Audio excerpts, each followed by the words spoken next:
প্রিয় দর্শক, আপনারা আশা করি খুব ভালো রয়েছেন এবং আপনাদের প্রিপারেশন খুব ভালো চলছে এবং আমি আপনাদের সাথে রয়েছি। আজ 10টি ইউনিক কোশ্চেন নিয়ে আলোচনা করব। প্রত্যেকটি প্রশ্ন ইন ডিটেলস তাৎপর্যপূর্ণভাবে আমি আপনাদের সামনে উপস্থাপন করার চেষ্টা করব, তার ব্যাখ্যা এবং উত্তর খুব সুন্দরভাবে আপনাদের সামনে পরিবেশন করার চেষ্টা করব। তো আমি যে 10টি প্রশ্নের যে প্রথম সেট আপনাদের হোয়াটসঅ্যাপ গ্রুপে দিয়েছিলাম, সেই 10টি কোশ্চেন নিয়ে আলোচনা করতে চলেছি। যারা চ্যানেলে প্রথম রয়েছেন তারা চ্যানেলের ডেসক্রিপশন বক্সে হোয়াটসঅ্যাপের যে লিঙ্ক রয়েছে গ্রুপে, সেই লিঙ্ক থেকে আপনারা জয়েন হয়ে যাবেন। তো প্রথম যে প্রশ্ন ছিল সেটা হচ্ছে যে শ্রেণীকক্ষের শিশুদের মধ্যে আপনি কিভাবে শৃঙ্খলা ফিরিয়ে আনতে পারেন। তো আপনাকে প্রথমে শৃঙ্খলা ফিরিয়ে আনতে গেলে আপনি যে শিশুদের সঙ্গে ওঠা বসা করছেন সেই শিশুদের মনটা জানতে হবে। শিশুদের মন খুবই চঞ্চল, মানে বিভিন্ন সময় অপরকে বিরক্ত করা বা বিভিন্ন ধরনের চিন্তা ভাবনা করা বা বিভিন্ন জায়গায় ঘুরে বেড়ানো, মারপিট করা, এইসব করতে তারা ভালোবাসে। তাদের এই চঞ্চল মনকে কেন্দ্রীভূত করা বা এক জায়গায় নিয়ে আসা খুব টাফ কাজ। এই কঠিন কাজটা আপনি কিভাবে করতে পারেন? আপনি শিশুদের কোন কোন জায়গায় ইন্টারেস্ট রয়েছে, মানে আগ্রহ রয়েছে, সেই ক্ষেত্রগুলো আপনাকে প্রথমে জানতে হবে। প্রথম ক্ষেত্র হচ্ছে যে শিশুরা গল্প শুনতে ভালোবাসে। তাহলে আপনি যদি খুব ইন্টারেস্টিং কিছু গল্প শিশুদের সামনে বলেন, শিশুরা একদম চুপ হয়ে মন্ত্রমুগ্ধের মতো শুনবে। শিশুরা কি করতে ভালোবাসে? কোনো কাজ যদি আপনি তার ডেমনস্ট্রেশন দেখান তাহলে কিন্তু তারা দেখতে ভালোবাসে। যেমন ধরুন, আপনি যদি দেখান যে কিভাবে মানে যে দিন এবং রাত্রি হয় টর্চ লাইটের সাহায্যে একটা অন্ধকার ঘরের মধ্যে, সেটা আপনি যদি ডেমনস্ট্রেশন করেন তাহলে কিন্তু তারা খুব সুন্দরভাবে মনোযোগ দিয়ে তারা দেখবে।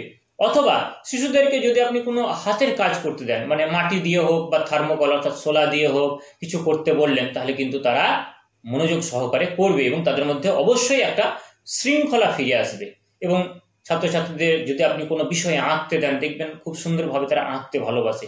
একদম মনের আনন্দে সুন্দরভাবে রং তুলি দিয়ে খুব সুন্দরভাবে তারা আঁকবে। তাহলে শিশুদের মধ্যে শৃঙ্খলা ফিরিয়ে আনার জন্য আপনি গল্প বলা পদ্ধতি ব্যবহার করতে পারেন, আপনি ডেমনস্ট্রেশন পদ্ধতি ব্যবহার করতে পারেন, আপনি তাদেরকে ছবি আঁকতে দিতে পারেন, অথবা হাতের কাজের মাধ্যমে আপনি শ্রেণীকক্ষে শৃঙ্খলা ফিরিয়ে আনতে পারেন। এই কয়েকটি মানে যে পয়েন্ট যদি আপনি বলেন তাহলে আপনার উত্তর একদম ফিট অ্যান্ড ফাইন। নেক্সট যে গুরুত্বপূর্ণ প্রশ্নটি ছিল সেটা হচ্ছে যে শিশুদের মধ্যে থাকা সৃজনশীল প্রতিভার বিকাশ ঘটাতে আপনি কি কি পদক্ষেপ নিতে পারেন। তো আপনাদের জানা দরকার যে প্রতিটি শিশুর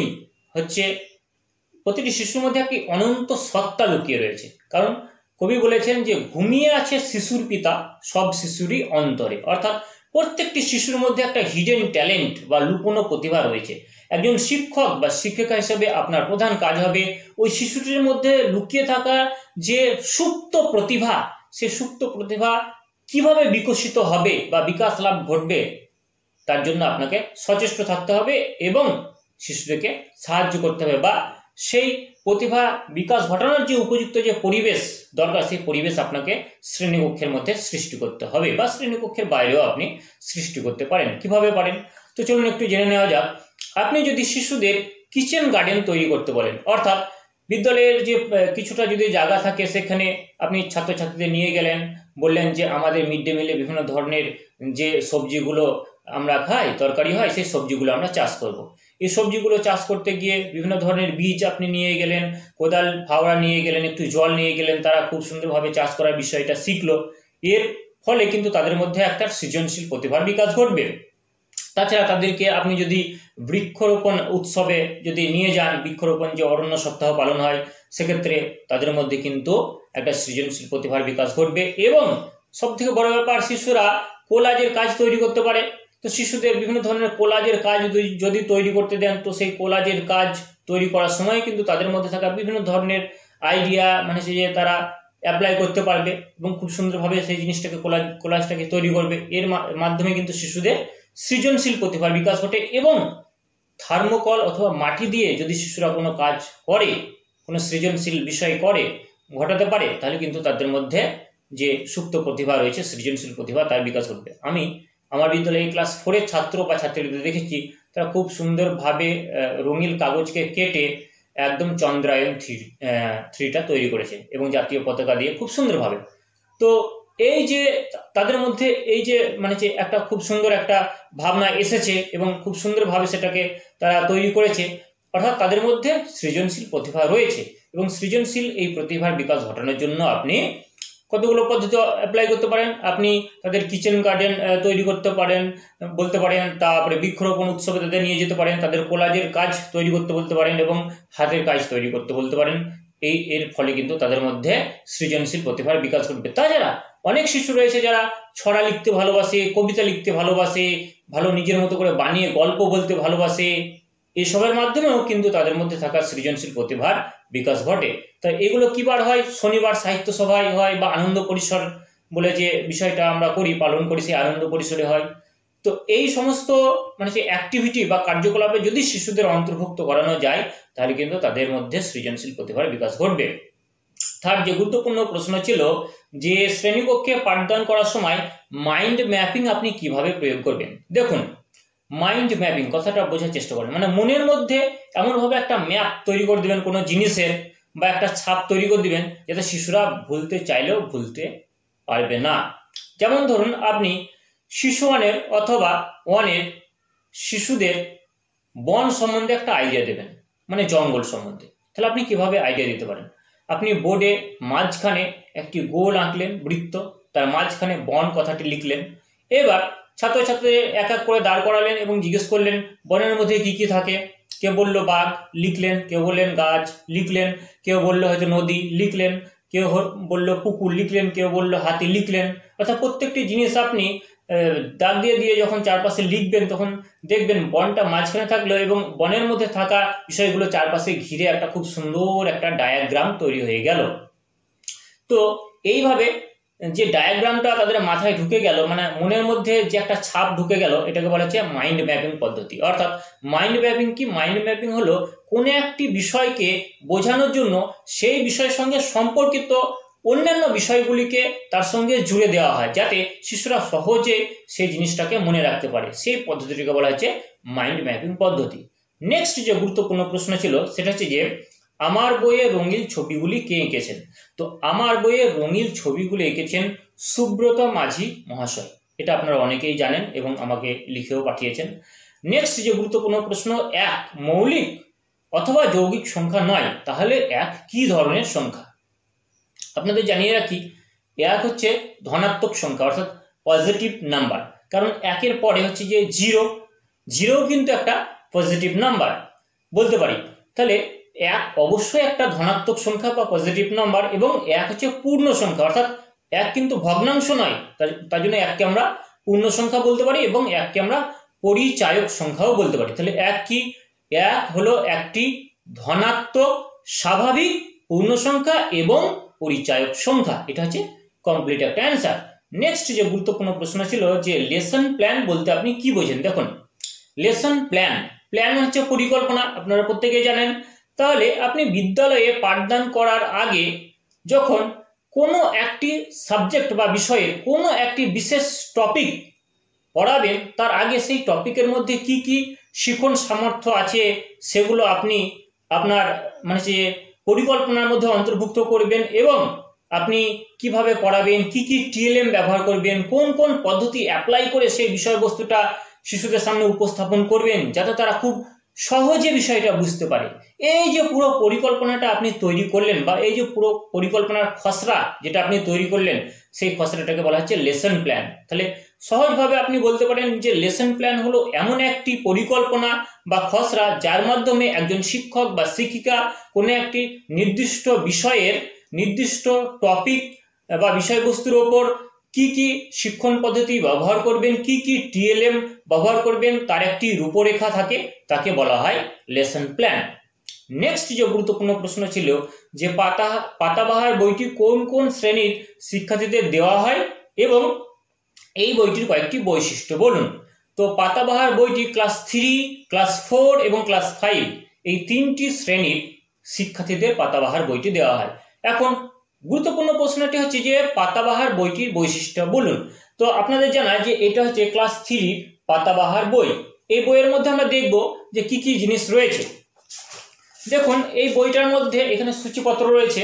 বইটা আপনারা যদি ভালোভাবে লক্ষ্য করেন দেখবেন অনেক ছবি রয়েছে, চিত্র, খুব সুন্দরভাবে চিত্র সাহায্যে বিষয়গুলো তুলে ধরা হয়েছে। বিভিন্ন গল্প, বিভিন্ন কবিতা খুব সুন্দরভাবে এবং চিত্রের সাহায্যে ফুটিয়ে তোলা হয়েছে। দেখুন কত সুন্দর চিত্র।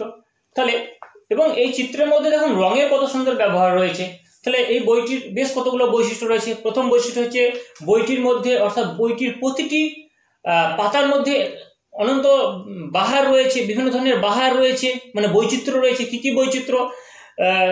ছবি রয়েছে, বিভিন্ন ধরনের ছবি রয়েছে, নাম্বার 1। নাম্বার 2, ছবির মধ্যে বিভিন্ন রঙের ব্যবহার করা হয়েছে এবং এই রঙগুলি শিশুদের মনকে সহজে আকর্ষিত করে এবং অনেক ভালো ভালো গল্প এবং ছড়া রয়েছে। দেখুন দেওয়ালের ছবি, খুব সুন্দর একটা কাল্পনিক গল্প। এই গল্পটা পড়তে পড়তে শিশুদেরকে বা শিশুদের মধ্যে একটা কাল্পনিক ভাব জেগে ওঠে এবং অনেক ভালো ভালো মনীষীদের জীবনী রয়েছে এবং স্বাধীনতার গান রয়েছে এবং যে প্রাকৃতিক যে বৈচিত্র্য, সেই প্রাকৃতিক বৈচিত্র্যগুলোকে বিভিন্ন রঙের সাহায্যে, বিভিন্ন ছড়ার সাহায্যে, বিভিন্ন গল্পের সাহায্যে ফুটিয়ে তোলা হয়েছে। তাহলে এই বইটির গুরুত্বপূর্ণ বৈশিষ্ট্য হলো বইটি অত্যন্ত রঙিন।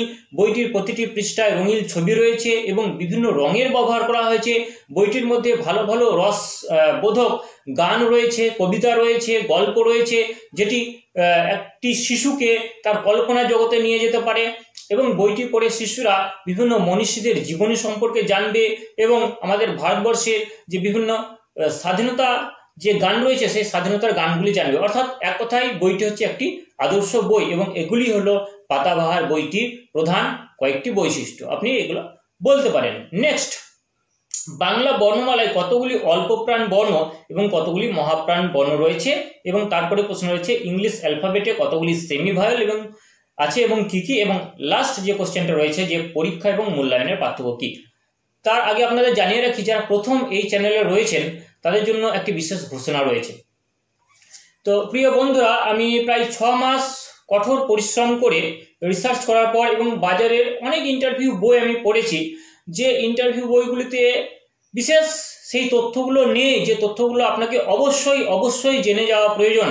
সেই সমস্ত তথ্য যেমন নিপুণ ভারত কি, রাইট টু এডুকেশন কি, এনইপি অর্থাৎ ন্যাশনাল এডুকেশন পলিসি কি, সর্বশিক্ষা অভিযান কি, এনসিএফ অর্থাৎ ন্যাশনাল কারিকুলাম ফ্রেমওয়ার্ক কি, এই সমস্ত বিষয়গুলো আপনি হিন্দি মিডিয়ামের বইয়ে পাবেন বা ইংলিশ মিডিয়ামের বইয়ে পাবেন, কিন্তু বেঙ্গলি ভার্সনে খুব ভালোভাবে সাজিয়ে গুছিয়ে নেই। এই যে সমস্যা, এই সমস্যাটাকে সমাধান করার জন্য আমি খুব সুন্দরভাবে রিসার্চ করে আপনাদের জন্য সহজ সরল ভাষায় খুব পরিশ্রম করে আপনাদের জন্য ভালোভাবে সাজিয়ে একটি বই লিখেছি, যেটার নাম হচ্ছে primary and upper primary interview booster. এই বইটির মাধ্যমে আপনারা এই সমস্ত তথ্য খুব সুন্দরভাবে পেয়ে যাবেন এবং সব থেকে বড় ব্যাপার, বিগত বছরগুলিতে যে ইন্টারভিউ হয়েছিল সেই ইন্টারভিউ যে সমস্ত প্রশ্নগুলো করা হয়েছিল সেই সমস্ত প্রশ্নগুলো এই বইটার মধ্যে দেওয়া রয়েছে এবং তার তাৎপর্যপূর্ণ উত্তরও দেওয়া রয়েছে এবং কারেন্ট অ্যাফেয়ার্সের টপিকগুলো রয়েছে এবং সেই সঙ্গে স্ট্যাটিক জিকেও রয়েছে। এক কথায় অলরাউন্ড পারফেক্ট একটি বই এবং এটাকে আপনারা বলতে পারেন দুধ মেরে যেমন ক্ষীর হয়, সেই ক্ষীর হচ্ছে এটা। কারণ অজস্র যে তথ্যগুলো রয়েছে অবাঞ্ছিত, সেগুলো আমি বইটার মধ্যে দিয়ে আপনাদের মানে সময়টাকে বৃথা অপচয় করা বা আপনাদের মনকে ভারাক্রান্ত করতে চাইনি। ওই কারণে যেটুকু সলিড কন্টেন্ট খুব সুন্দরভাবে বইটিতে দেওয়া রয়েছে। বইটি পাওয়ার জন্য আপনারা আমাকে পার্সোনালি হোয়াটসঅ্যাপ করতে পারেন। হোয়াটসঅ্যাপ নাম্বারটা আপনারা স্ক্রিনে পেয়ে যাবেন এবং আপনারা বইটি ফ্লিপকার্টেও ক্যাশ অন ডেলিভারি অর্ডার করতে পারেন। তো চলুন পরবর্তী বিষয়ে জেনে নেওয়া যাক। যে গুরুত্বপূর্ণ প্রশ্নটি ছিল যেটা হচ্ছে যে বাংলা বর্ণমালায় মোট কতগুলি অল্পপ্রাণ বর্ণ রয়েছে এবং কতগুলি মহাপ্রাণ বর্ণ রয়েছে। অল্পপ্রাণ বর্ণ রয়েছে মোট 14টি এবং মহাপ্রাণ বর্ণ রয়েছে মোট 15টি। 14টি অল্পপ্রাণ বর্ণ কি কি? আপনারা অনেকেই জানেন যে 5টি বর্গ রয়েছে, ক বর্গ, চ বর্গ, ট বর্গ, ত বর্গ, প বর্গ। এই 5টি বর্গের মধ্যে প্রতিটি বর্গে 5টি করে বর্ণ রয়েছে। আপনারা একটু স্ক্রিনে ছকটা দেখে নেবেন। এখন প্রতিটি বর্গের প্রথম শ্রেণীর যে বর্ণ সে বর্ণগুলি এবং তৃতীয় শ্রেণীর যে বর্ণ সে বর্ণগুলি মিলে হচ্ছে 5 5 10টি বর্ণ। সেই সঙ্গে ডয়সিন্দ্র, অন্তুজ, র, ল এই 4টি, মানে দুটি বর্গের 5 5 10টি আর 4টি মিলে টোটাল 14টি হচ্ছে অল্পপ্রাণ বর্ণ। মহাপ্রাণ বর্ণ কয়টি? মহাপ্রাণ বর্ণ হচ্ছে যে ওই যে বর্গ রয়েছে না 5টি বর্গ, 5টি বর্গের মধ্যে দ্বিতীয় শ্রেণীর 5টি বর্ণ এবং চতুর্থ শ্রেণীর 5টি বর্ণ মিলে মোট হচ্ছে 10টি বর্ণ এবং সেই সঙ্গে ঢ তালবেশ মধ্যাহ্ন দন্তেশ এবং হ, এই 5টি বর্ণ। তাহলে এদিকে 10টা আর এই 5টা মিলে 15টি, এই 15টি হচ্ছে মহাপ্রাণ বর্ণ। নেক্সট যে গুরুত্বপূর্ণ প্রশ্নটি ছিল যে ইংলিশ অ্যালফাবেটে কতগুলি সেমি ভাওয়েল রয়েছে। আপনারা অনেকেই জানেন যে 2টি সেমি ভাওয়েল রয়েছে, সেটা হচ্ছে একটা হচ্ছে ডাব্লু এবং আরেকটা হচ্ছে ওয়াই। নেক্সট লাস্ট যে কোশ্চেন ছিল সেটা হচ্ছে যে পরীক্ষা এবং মূল্যায়নের মধ্যে পার্থক্য কি। খুব গুরুত্বপূর্ণ একটি প্রশ্ন, আপনারা জানেন অনেকে, তো আরেকটু বলে রাখি যে পরীক্ষা কি। পরীক্ষা হলো ওই যে শিশুদেরকে যে আমরা পুঁথিগত জ্ঞান দেই না, ক্লাসের মধ্যে শ্রেণীকক্ষের মধ্যে যে পুঁথিগত জ্ঞান দেয়, সেই পুঁথিগত জ্ঞান শিক্ষার্থীরা কতটা অর্জন করতে পেরেছে সেটা যাচাই করা হয় বিভিন্ন প্রশ্নের মাধ্যমে। অর্থাৎ তাদেরকে প্রশ্ন দেওয়া হয়, তারা উত্তর লিখে দেয় এবং সেই উত্তরপত্র দেখে আমরা যাচাই করি যে তাদের পুঁথিগত জ্ঞান কতটা হয়েছে। তাহলে আপনারা বলতে পারেন যে শিশুদের বা শিক্ষার্থীদের পুঁথিগত জ্ঞান যাচাই করার জন্য একটি প্রশ্নপত্র দেওয়া হয় এবং প্রশ্নপত্রের মাধ্যমে শিশুদের পুঁথিগত জ্ঞানের পারদর্শিতা যাচাই করা হয় যে পদ্ধতিতে, তাকে বলা হচ্ছে পরীক্ষা পদ্ধতি। এখন এই পরীক্ষা পদ্ধতি কিন্তু সারা বছরই হয় না, অর্থাৎ এটি একটি তাৎক্ষণিক প্রক্রিয়া। এবং এই পরীক্ষা পদ্ধতি, তারপরে পরিমাপ পদ্ধতি এবং মূল্যায়ন পদ্ধতি, এই 3টে পদ্ধতি কিন্তু একই সূত্রে গাঁথা, এটুকু আপনারা জানেন। এখন আসছি মূল্যায়ন কাকে বলে। মূল্যায়ন হচ্ছে একটি বৃহৎ ধারণা, অর্থাৎ মূল্যায়ন বলতে শিশুদের যে শুধু পরীক্ষা নেওয়া হবে, লিখিত পরীক্ষা, তা কিন্তু নয়। শিশুদের যে সামাজিক বিকাশ, তাদের যে নৈতিক বিকাশ, তারপরে তাদের যে শারীরিক বিকাশ, সমস্ত ধরনের একটা বিকাশকে যদি মূল্যায়ন করা হয় যে প্রক্রিয়ার সাহায্যে, সেই প্রক্রিয়াকে বলা হচ্ছে যে মূল্যায়ন। তাহলে মূল্যায়ন আপনি বলতে পারেন যে কাঙ্ক্ষিত উদ্দেশ্য, কোনো কিছুর কাঙ্ক্ষিত উদ্দেশ্যগুলি কতটা গুণগতভাবে মানে সে অর্জিত হয়েছে, তাহলে সেটা যাচাই করাই হচ্ছে যে মূল্যায়ন। তাহলে মূল্যায়নের মেন উদ্দেশ্য হচ্ছে যে কাঙ্ক্ষিত উদ্দেশ্যগুলি গুণগতভাবে, পরিমাণগত নয়, গুণগতভাবে কতটা অর্জিত হয়েছে তা যাচাই করা। শিক্ষাক্ষেত্রে মূল্যায়নের উদ্দেশ্য হচ্ছে যে শিক্ষা ব্যবস্থাকে বিশ্লেষণ করা এবং শিক্ষার উদ্দেশ্য কতটা অর্জিত হয়েছে সেটা যাচাই করা। আর মূল্যায়ন কিন্তু তাৎক্ষণিক প্রক্রিয়া নয়, মানে কিছুদিন হলো তারপর স্টপ হয়ে গেল, তা কিন্তু নয় পরীক্ষা পদ্ধতির মতো। মূল্যায়ন হচ্ছে একটি নিরবিচ্ছিন্ন প্রক্রিয়া, অর্থাৎ সারা বছর ধরে মূল্যায়ন প্রক্রিয়া চলতে থাকে। এবং মূল্যায়ন প্রক্রিয়ার কতগুলো পদ্ধতি হলো পরীক্ষা পদ্ধতি, অভিক্ষা পদ্ধতি, পরিমাপ পদ্ধতি, এগুলো সবই কিন্তু মূল্যায়ন পদ্ধতির এক একটা অংশ। অর্থাৎ মূল্যায়নকে যদি আমরা একটা মানুষের সঙ্গে তুলনা করি, তাহলে মানুষের যেমন হাত পা থাকে, সেরকম এই পরীক্ষা, অভিক্ষা, পরিমাপ এগুলো হচ্ছে মূল্যায়নের হাত পা, পরিষ্কার কথাই। এবং আপনাদের জানিয়ে রাখি যে পরীক্ষা পদ্ধতি কয় ধরনের হয়। পরীক্ষা পদ্ধতি 4 ধরনের হয়। একটা হচ্ছে সেমিস্টার সিস্টেম, 2 নম্বর হচ্ছে পিরিয়ডিক সিস্টেম, 3 নম্বর হচ্ছে যে হাফ ইয়ারলি এক্সাম এবং 4 নম্বর হচ্ছে অ্যানুয়াল এক্সাম। আপনারা জানেন যে সেমিস্টার সিস্টেম মানে 6 মাস অন্তর অন্তর যেটা হয়। পিরিয়ডিক সিস্টেম মানে হচ্ছে যে 1 মাস বা 2 মাস পড়ানোর পর যে ইউনিট টেস্ট টাইপের পরীক্ষা নেওয়া হয়, সেটা হচ্ছে যে পিরিয়ডিক। হাফ ইয়ারলি কি মানে হচ্ছে যে 6 মাস পড়ানোর পর যখন পরীক্ষা নেওয়া হয়, মানে আগে এটা প্রচলিত ছিল, সেটাকে বলছে হাফ ইয়ারলি। এবং অ্যানুয়ালি কি পুরো 1 বছর মানে হচ্ছে পড়ানোর পর যে লিখিত পরীক্ষা নেওয়া হয়, সেটা হচ্ছে অ্যানুয়ালি। তাহলে আপনাদের সামনে আমি টোটাল 10টি প্রশ্ন খুব সুন্দরভাবে ব্যাখ্যা করার চেষ্টা করেছি। আপনাদের কেমন লেগেছে অবশ্যই আমাকে কমেন্ট করে জানাবেন। এবং দ্বিতীয় যে কোশ্চেন সেটটা দিয়েছি, ওই কোশ্চেন সেটের উত্তরগুলো অবশ্যই আমাকে পার্সোনালি আমার হোয়াটসঅ্যাপ নাম্বারে পাঠাবেন, গ্রুপে পাঠাবেন না। কারণ কি, গ্রুপে একজন যদি অ্যান্সার পাঠান, সেই উত্তরটা দেখে অন্যজনেরা কপি করার চেষ্টা করবে। তার ফলে কি হবে, তাদের নিজস্ব যে চিন্তা ভাবনা বা থিঙ্কিং সেটা কিন্তু প্রকাশ করার সুযোগ থাকবে না। তার জন্য আপনারা ইন্ডিভিজুয়ালি আমাকে আলাদা আলাদাভাবে হোয়াটসঅ্যাপে পাঠাবেন। এবং নতুন যারা রয়েছেন তারা অবশ্যই চ্যানেলটি সাবস্ক্রাইব করবেন এবং আমার টেলিগ্রাম গ্রুপে অ্যাড হয়ে যাবেন এবং এই হোয়াটসঅ্যাপ গ্রুপে অ্যাড হয়ে যাবেন। দুটো লিঙ্ক কিন্তু চ্যানেলের ডেসক্রিপশন বক্সে দেওয়া রয়েছে। তো আপনারা প্রত্যেকে ভালো থাকুন, প্রিপারেশন আরও সুন্দর হোক। ধন্যবাদ।